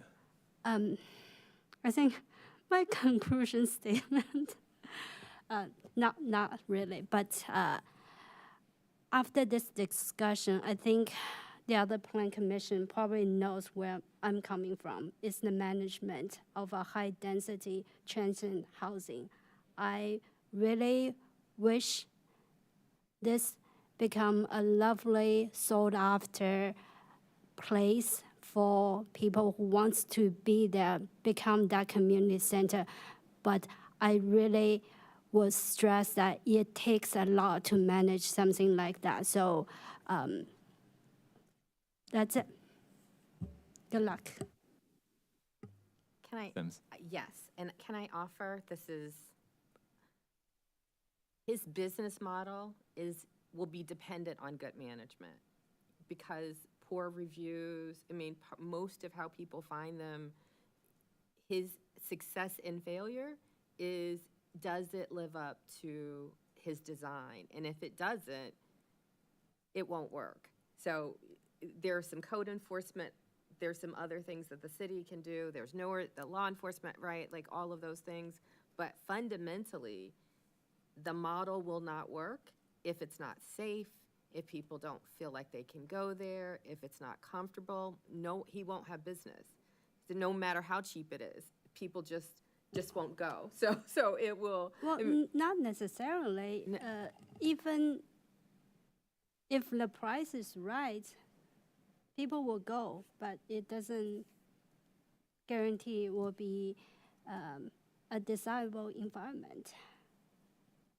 No? For people who do hostels, the business model is good reviews. Okay. It's like an Uber driver. All right. Any more discussion? All right, so it seems like we're ready to vote. I think everyone's clear on the criteria for approving special use permit at this point. So could we have a roll call, please? Mr. Andreessen, Yes. Mr. Hopkins? Yes. Ms. Sims? Yes. Ms. Yu? No. And Mr. Allred? Yes. Okay, so that motion passes. Do we have a date for council on that? We're going to try and turn it around quickly and go to the July 7th meeting. Okay, so that will go to council on July 7th. Moving down the agenda, that brings us to audience participation. Is there anyone that wishes to address the Plan Commission for 5 minutes uninterrupted on a topic of your choice other than the case here tonight? Traffic on Pennsylvania? Oh, he left already. Okay. Okay, staff report. Do we have a staff report? And I was going to say, I was a little surprised to see that we were still using the 2005 plan to assess this one. So maybe you can give us an update on the plan that we sent to council. Sure. Yeah, I guess I could start. I can start with that.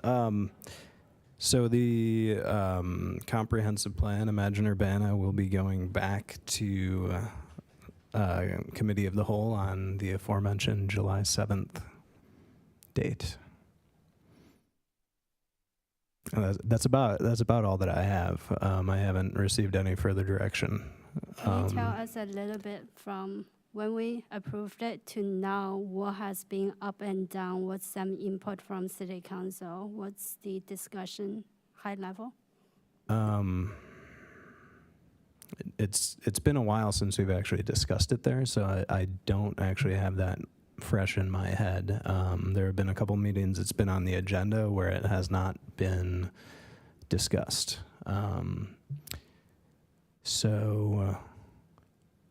I think, some of the concerns, I'm looking up and to the left, which is how you jog your memory.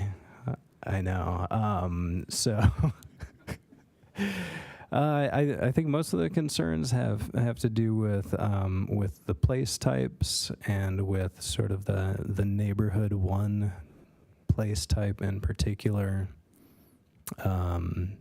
Some discussion along sort of the Lincoln Avenue and Lincoln Busey corridor area is where a lot of it's at. I'd say there's not much really beyond that. Just, I think some concerns about those items. Have there been changes made to the plan that we sent forward? Very slight changes, just sort of, I'd say like tweaking a little bit of text to to make clarifications versus making substantive changes. So I think maybe the most significant of those, now I'm testing my memory here.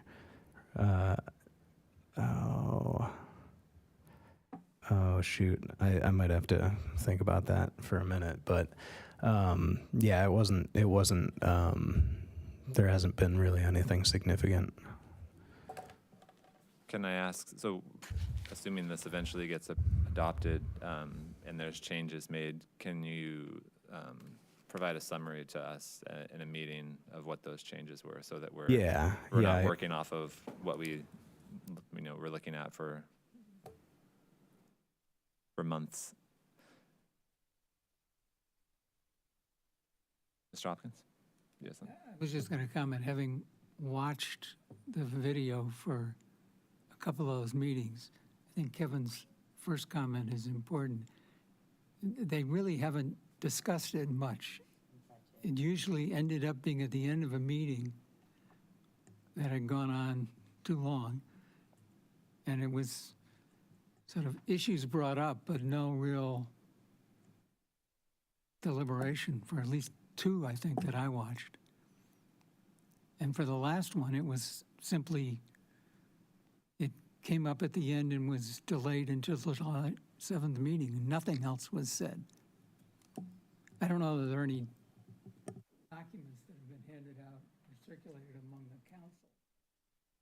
Wasn't much visible in the meetings.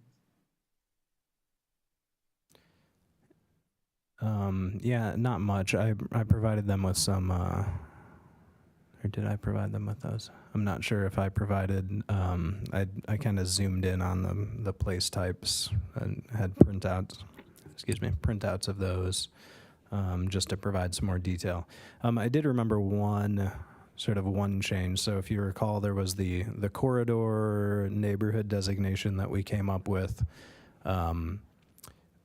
Sort of originally, some of that kind of extended, I'd say mid-block between Lincoln and Busey. So it kind of, just in my attempt to have a nice clean line, it was going through the middle of the block, but I scaled that back. So the corridor neighborhood is only along Lincoln and doesn't even go like one parcel in for the most part.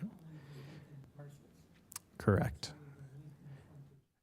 Correct. I think there might be an exception where, say, if there were an apartment building that went over 2 lots, like I think the one that's at Lincoln and Nevada might have a second parcel that's in the interior.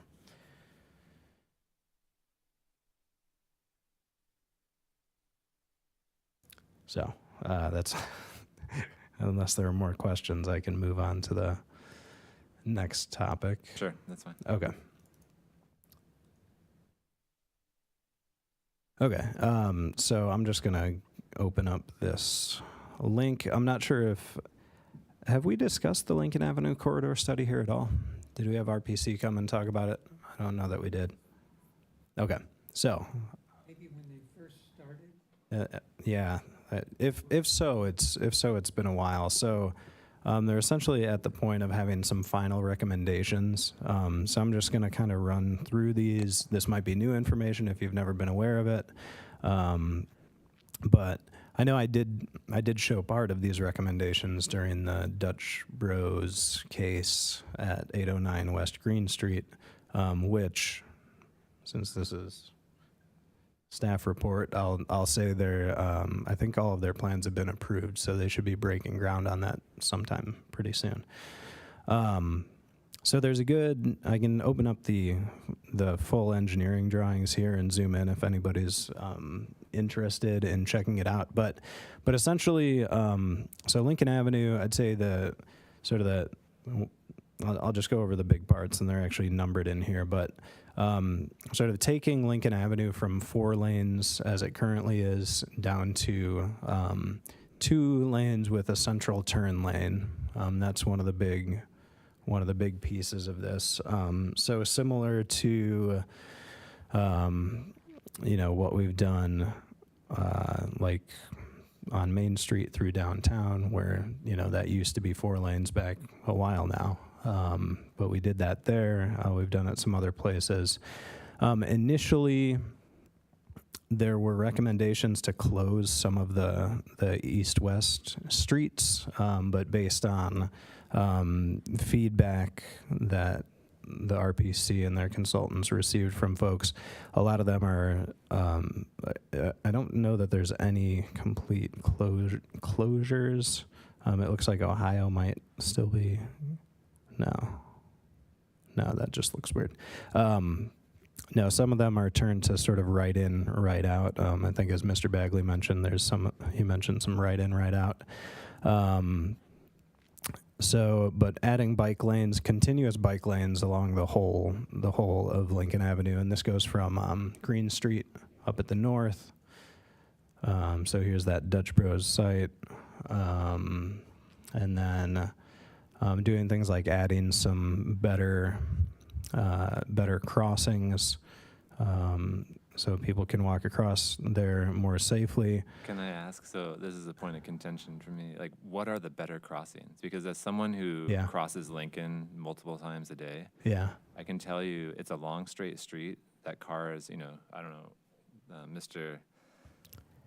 Bant, I need to get his cell phone app, because cars are going 40, 45 miles an hour, regardless of what the posted speed limit is, because it's a long straight street with no traffic calming measures. There's no street parking.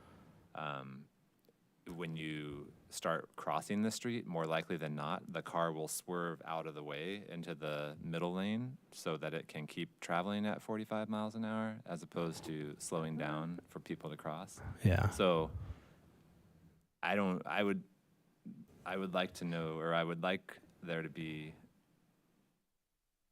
a much better idea about what these kinds of how these crossings are going to be effective as traffic calming measures, because Yeah. just striping the street, with a crossing or putting flashing lights doesn't seem to cut it, when every other visual cue on a street like this is telling people to go faster than the posted speed limit. Yeah, and I don't know. I assume, Dustin, you've probably gone through this, and you're not making those comments. Yeah, I went through the original. yeah. I'll admit I haven't looked at the revised one, because I thought most of the revisions had to do with not closing off streets, and really Right. didn't get into anything else about the crossings, which are, to me, much more important. as a Yeah, let pedestrian me- and cyclist. Yeah, let me take a look and see if there was anything about those. And I can open up. There are more details in those schematics. I know I did make some recommendations probably about a month ago, just suggesting some sort of protected crossings, because there are some areas where you could have, say, you could put a median. The issue is with a lot of it is that there are still a lot of driveways on the east side of Lincoln, so it's hard to, it'd be hard to put in medians without cutting off access to a lot of those. Well, even if it was just like a pinch point that was Yeah. created by a bump out on either side plus an island, the visual signal will be, I need to slow down when I'm going through these, as Yeah. opposed to what's there currently is there's no reason that I need to slow down, aside from this person who's starting to walk across the street, but I can just swerve into the other lane to Right. avoid that. Yeah, so one of the recommendations is to install some of these, the flashing the flashing beacon crosswalks. Again, that doesn't do anything to narrow the street or anything. I'm just reporting to you. I agree with you that, that there are design Well, I guess- things you can do. Yeah, this is that- my bigger question, is that it's my understanding that this is going to be something that gets adopted by the city, which relates to discussions we've had about plans and how they relate, other plans and how they relate to the comprehensive plan. Does this become a plan that gets adopted as an amendment to the comprehensive plan? In which case, why isn't it going through Plan Commission as something that we are reviewing in detail and providing recommendations on? How exactly is this being adopted by the city? Because when I look at the powers of Plan Commission in the city's code, this is something that's very clearly within our purview.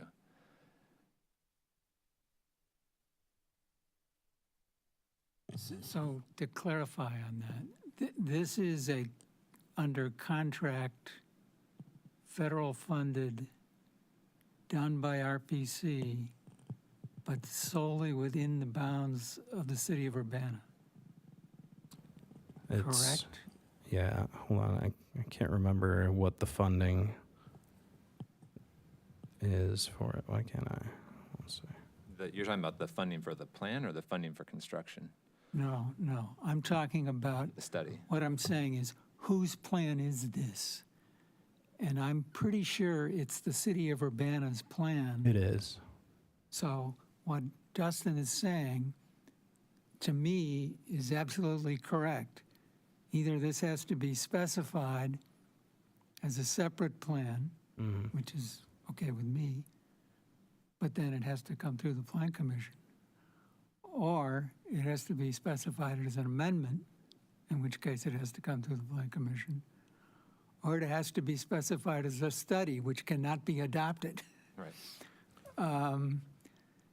And anyway, Yeah, I mean, so it's called a study because these are just recommendations for things that we could do going forward, but it's certainly not the actual plans, the engineering plans and such to implement, this. so this Well, is, well, it gets included as projects in the comprehensive plan, right? I mean, it's already Yeah. included as, so it's viewed as a capital project? But I believe we I believe we identified this, or we gave it the language of, it just said implement recommendations of the Lincoln Avenue corridor study, which is somewhat vague, I think, but So this isn't the Lincoln Avenue corridor study? no, this is. I'm just saying, Okay, anyway.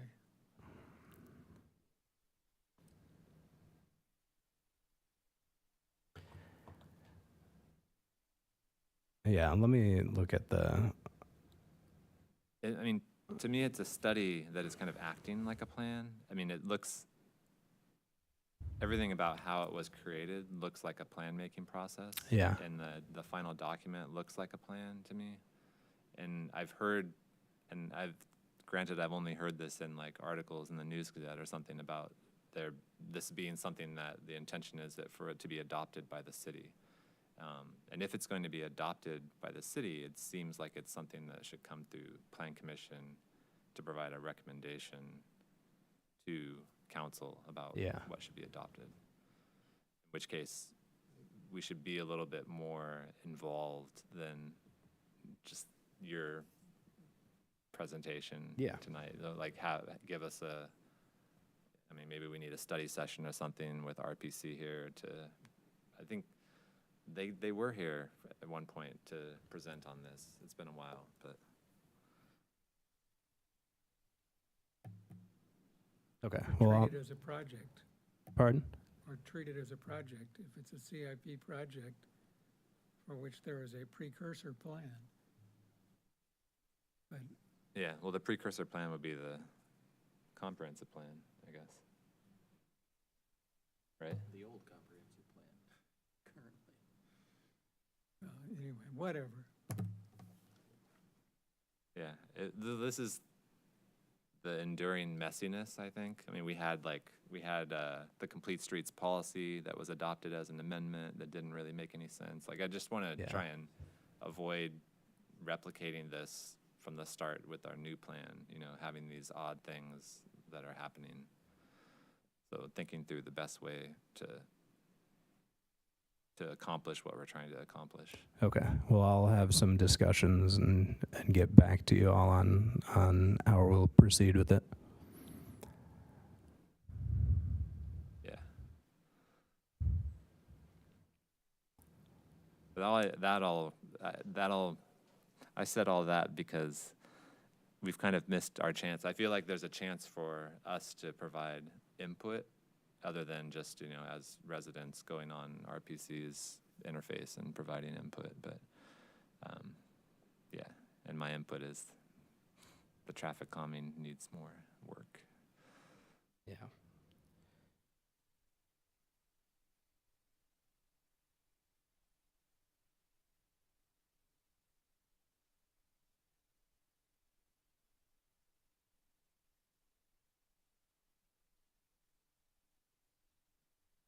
Is there anything else you wanted me to look at on here?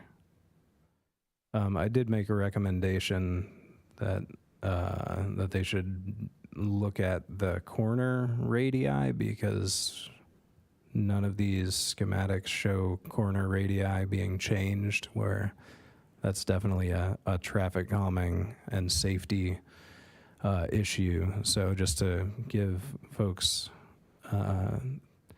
a little bit of background. So if you, let me just pull up the whole schematics, or we can look at this. We can just look at Nevada. Go down. To that Yeah, actually that one was kind of, Wait, right, no. I'll just need to zoom in. Okay, right? No, I'm talking about the on Oh, you want to go to this? Springfield by This? the engineering. This is the Yeah. engineering quad, right. right? That's exactly the kind of bump out that forces drivers to slow down as they approach this thing. I mean, they have the flashing lights and the signs and all that too, but I think the physical intervention makes a much bigger difference. Yeah.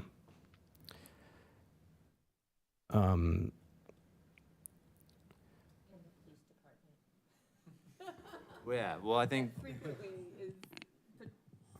Yeah. But we want to try and avoid solving these problems through having police enforcement. Yeah. That you could talk about but the fact that people get, the fact that people get pulled over a lot Yeah. is, unfortunately, because there are other parts of Springfield with similar designs that don't get the same sort of calming. As someone who drives down Springfield every day, and my daughter went to uni, so it was like an everyday thing. Yeah. I just know that the deterrent effect, even if it's intermittent, and I know we don't want to do law enforcement, but somehow I think we need both carrot and stick. Yeah. Because it's sucky. Because I know the more people have contact with police, the worse life is for everybody. But them being 1 block away and pulling people over intermittently Yeah. keeps people at 30-something. That's true. I was trying to avoid relying on that. I think there's Well- physical changes that can move us in the direction of changing drivers' behaviors, in addition to the threat of a Right. ticket. Well, but- and that's, I mean, the most effective way to address the most effective way to address speeding is through design, because you can never have enough police to enforce stuff. But if you design your roads properly, people won't feel comfortable driving really fast on them. So Yeah, and I don't feel like that's been addressed. What's been addressed is the the interactions between people crossing on the side streets and cars. But yeah. crossing Lincoln, I don't know, it's insufficient to me. I just wanted to point out, yeah, so like this, see, this corner radius is pretty wide. So when you drive and a corner radius is super wide, it just gives you, psychologically, you just want to kind of go around it pretty fast. It also increases, like if you look at this bike lane, it's showing, that's the crossing distance that you have to deal with when you're coming by in the bike lane. The crossing distance for the sidewalk isn't terrible here, but if you just tighten up the radius, you've suddenly shrunk the crossing distance on your sidewalk by a lot. So that was one of the main comments that I made on this. Yeah, I think there's other options for the Lincoln crossing. I mean, you can have textured pavements, you can have a change in grade. I think the challenge is that this is a minor arterial, so trying to maintain its functional characteristics at the same time that it's got really intense development on either side of it and lots of people trying to cross it and not enough signaled crossings, then it's just kind of I have a class where we talk about this as a strode. Right? It's something that is functioning in one way and has a design to match that function, but doesn't make sense with the surrounding land uses. Yeah, and the functional characteristics that speed doesn't necessarily equal your road capacity. You can get as many cars through at a slower speed. Yeah. So a lot of times people think speed is. Into the corner. Yeah, I know. Okay. So in part of this discussion, I think it's maybe in having this going forward, the Springfield example, so I don't use Springfield anymore, partly because my kids are no longer at uni, but also I used to use it as a way to go across town. I don't anymore because of the way it's set up. I use University, or more likely Bradley. Now, there's a big problem here, which Mr. Bond brought up, which is there is no easy alternative to Lincoln. There is no straight-through alternative to Lincoln until Vine Street, which is a mile away, a mile and a half away, mile away, I think. And that means that when you design this, you are displacing traffic.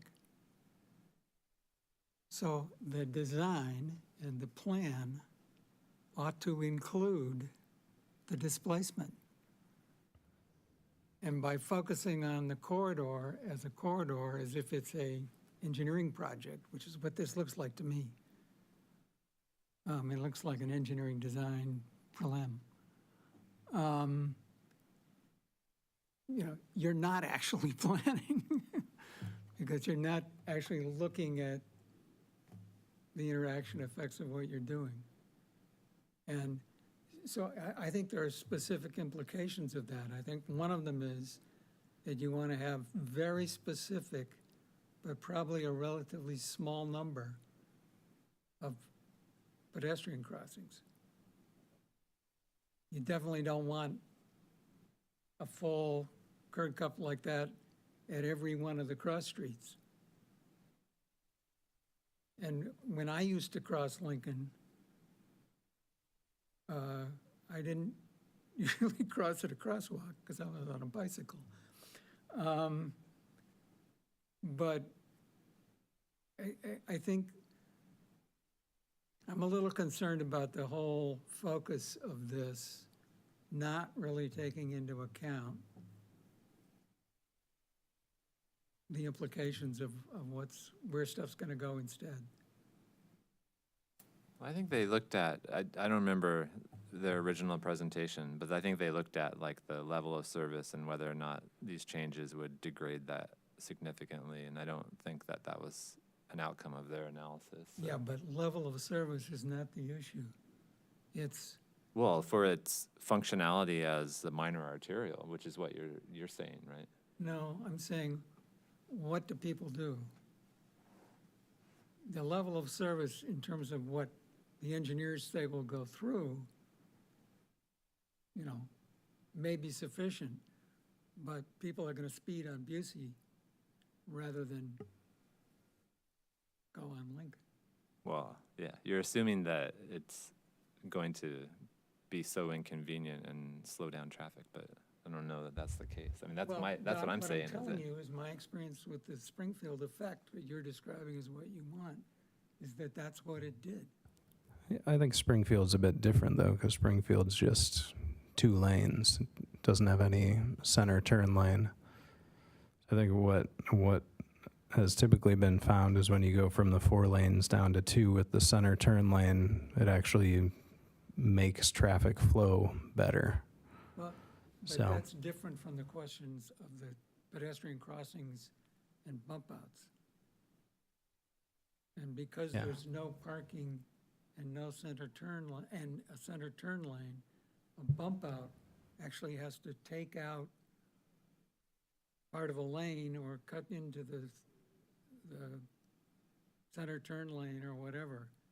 Yeah, Anyway, I well, think it it's probably, more yeah, it complicated. wouldn't make sense to do a bump out, but it would be a pedestrian island. But I Anyway. think the speed limit on Springfield is probably the same as the speed limit in this stretch of Lincoln, which is 25 miles an hour. But you're more likely to actually drive 25 miles an hour on Springfield. Here, people aren't driving 25 I miles an get hour. you. Yeah.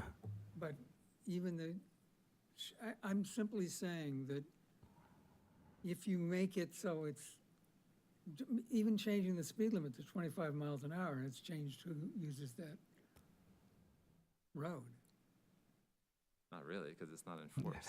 But anyway, Yeah, I well- hope that maybe we get a chance to talk about this, because I think it would be a robust conversation, because I think the question that you're mentioning is what people as there's a part of Springfield that's under construction, and I think it's what is causing so much neighborhood disruption around traffic, because people are now finding, right, as there's a detour, and so everyone's like detouring through neighborhoods that they typically never drove through and are looking for the most efficient way of detouring. And I see people driving through neighborhoods that they would have never driven through. And I think when there's a situation, people are always looking for, unfortunately, I don't know what it is, but they always look for like the most efficient route. And, yeah, unfortunately, but I think taking those things in consideration about like how it impacts the neighborhood, or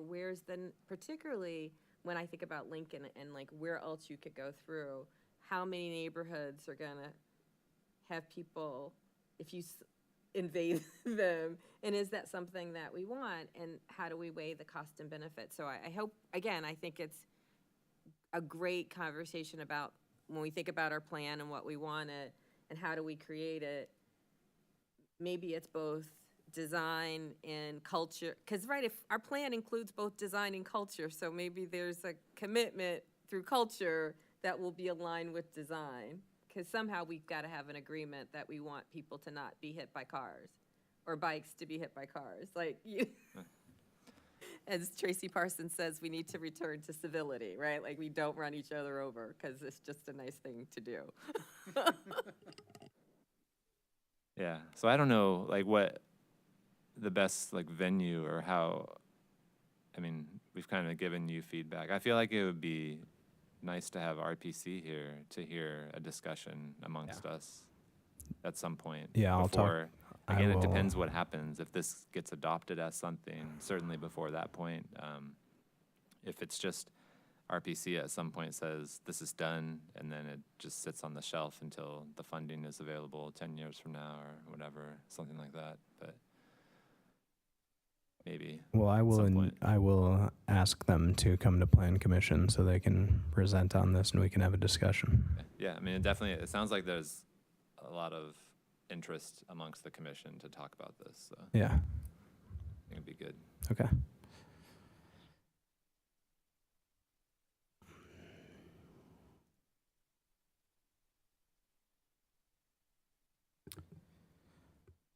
Okay.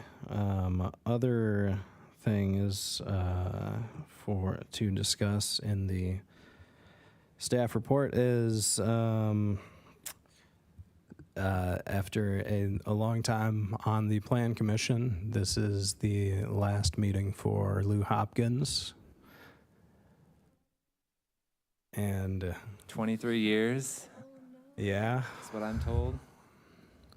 Since January of 2003. yeah. Of 2002, maybe, I don't know, one of those years. Yeah, so Lou, we are gonna miss you. I mean, you've been, yeah. I mean, it's been a pleasure. You've been here since much longer than since I've been here. But it's been fantastic working with you all these years, and we're definitely gonna miss your expertise and just you. Yeah, meetings maybe shorter. Yeah. And you're always welcome to come back and speak for 5 minutes on a topic of your choice. If you really get me fired up, I'll probably come out and tell you off, but Yeah.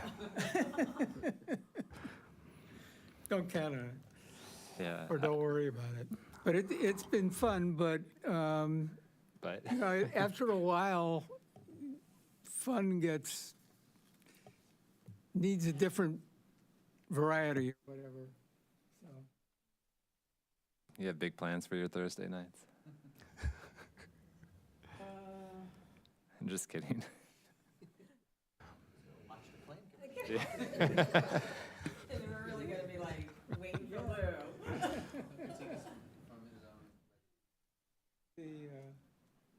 Well, I also think that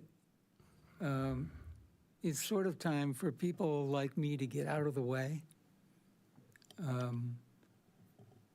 by age and perspective and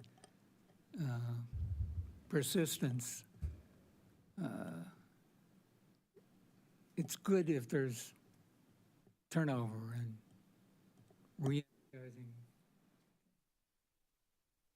Well, with that age comes wisdom and experience, and we will certainly miss that going forward. So I know I've only been on the commission and chair for a small portion of your 23 years, but I certainly appreciate all the time and effort that you've put into the cases and the meetings. And you've set a high standard, high bar for us to live up to. And if not, you can come yell at us. In all seriousness, whoever comes aboard, just because you have much history and knowledge, and I think I share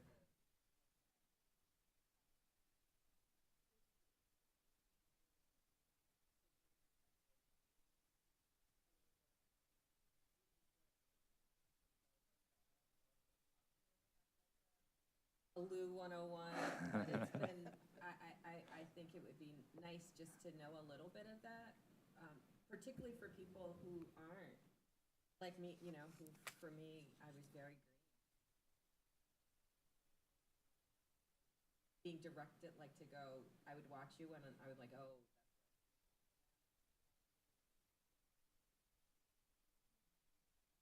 Democratizing the process means making sure institutional knowledge is passed on. Yeah, okay. We'll see what we can do. All right. Any other items for the staff report? Well, yeah, I'm just gonna keep them coming. So you'll be seeing less of Marcus Ricci. He has accepted a position with the city of Bloomington. So his last day with the city is going to be July 9th.